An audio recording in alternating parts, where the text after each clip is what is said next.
One of the things that I always am drawn to in my photography are reflections.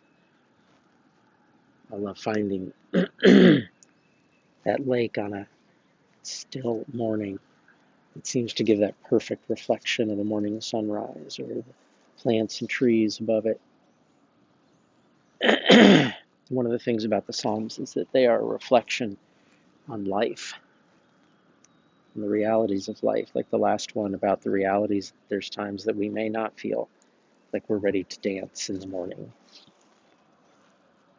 but other times where we pray a prayer of acknowledging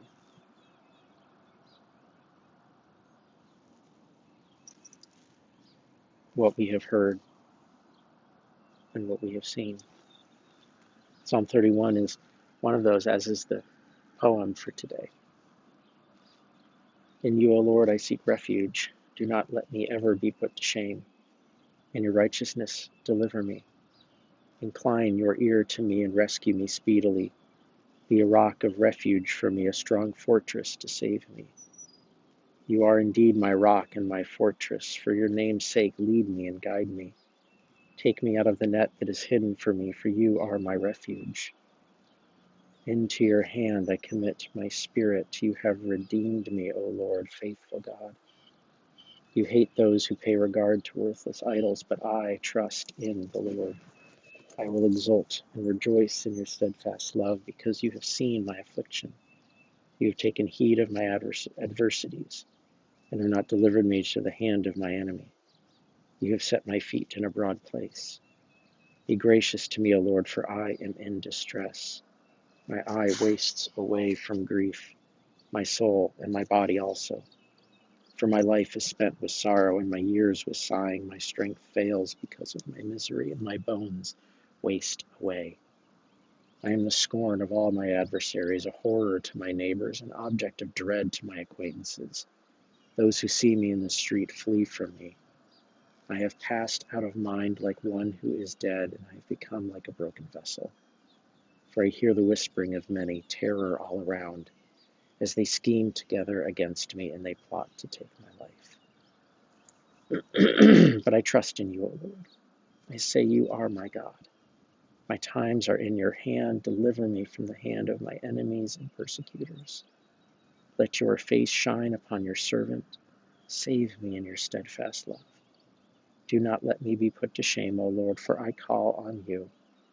Let the wicked be put to shame. Let them go dumbfounded to Sheol. Let the lying lips be stilled that speak insolently against the righteous with pride and contempt. How abundant is your goodness that you've laid up for those who fear you, and accomplished for those who take refuge in you, in the sight of everyone. In the shelter of your presence you hide them from human plots, and you hold them safe under your shelter from contentious tongues. Blessed be the Lord, for he has wondrously shown his steadfast love to me when I was beset as a city under siege.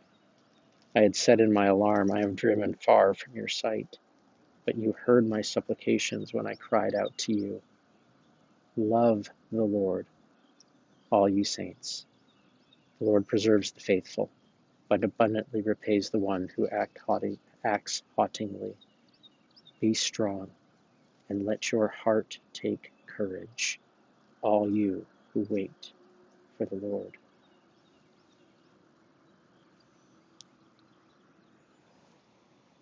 Julia Seymour reflects on this Psalm 31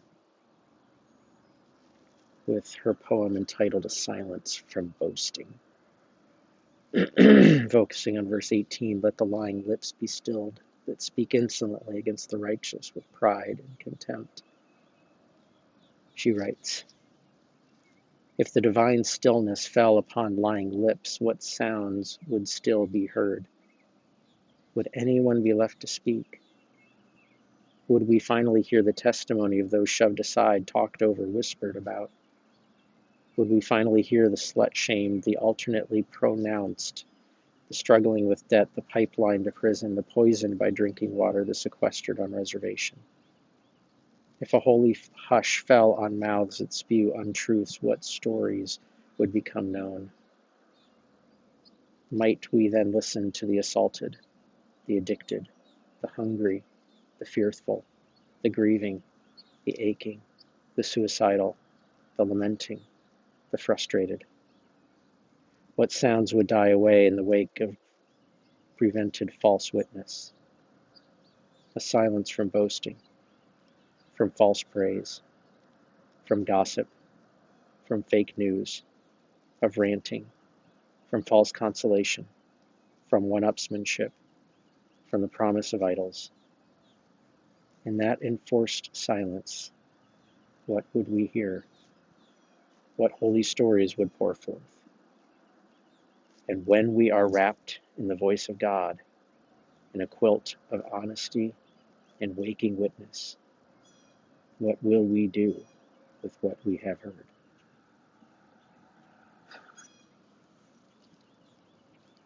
As with many of these poems, they bring out something heard in a poem, in the psalm, that I might not have heard, and I am grateful for that. As I read that poem this morning, I got thinking about this time. What are the stories that are going to be told from this time? What are we going to listen to? Who are we going to hear?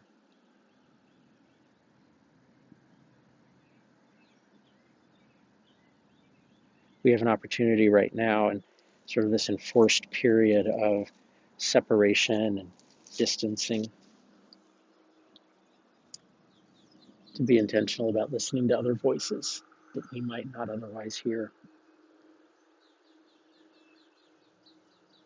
Take some time, read a book, watch a movie, do something that pushes you to hear the voices that otherwise get drowned out. Those ones that Psalm 31:18 speaks about, the lying lips that speak insolently against the righteous with pride and contempt. Those voices that are so easy to give our energies to.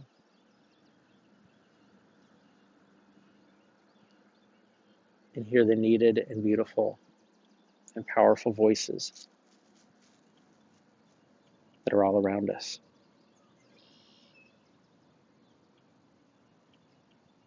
Grace and peace be with you this day.